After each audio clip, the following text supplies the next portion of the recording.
আনারসের দাম কত করে? হ্যাঁ, সেদিন 40 টাকা 50 টাকা বেচলা, সেদিন 50 টাকা করে বেচলা।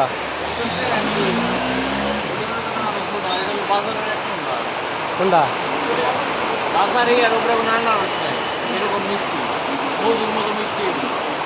কোনকার? মধ্যপুরের?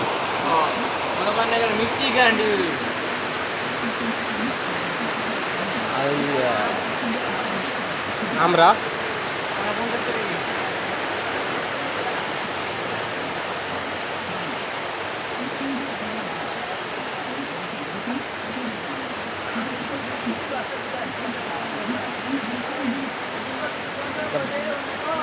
সেদিন দেখলাম শাক বেচতেছো 30 টাকা মুড়া। আর তোমার ওটা কি হয় তোমার? এই যা সুন্দর মার্কেট বেচা হয়েছে 20 টাকা মুড়া।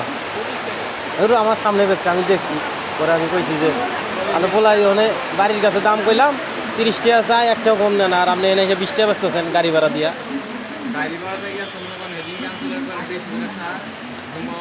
আমি তোমার এনে দাম কইলাম যে কয়টা, হ্যাঁ তুমি বললা যে 30 টাকা, কম নাই।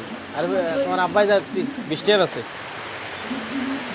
এলিগে তো তোমার এখানে বেচা কিনে হয় না, এলিগে মাসের জায়গা মার্কেটে একই মাল কিনে আনছো, এখান থেকে আবার গাড়ি ভাড়া দিয়া সুলতান মার্কেট গেছো। অথচ সুলতান মার্কেট যা 20 টাকা বেচো, এনে বেচতেছো 30 টাকা। গ্রামের মাসে কম দিলে কি হয়? সমান বেচো, কম দিবার কইলে। তাহলে সেগুলো আবার গাড়ি ভাড়া দেওয়া যে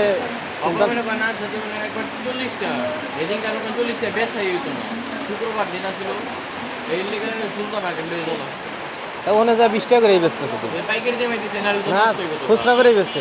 ওই যে কাজী মার্কেটের রাস্তায় ওখানে বেচছে, দেখছি। নাহলে তো ওইগুলো সব পরের দিন নষ্ট হতো, পাইকারি যা কিছু তাদের বেঁচে দিয়েছে।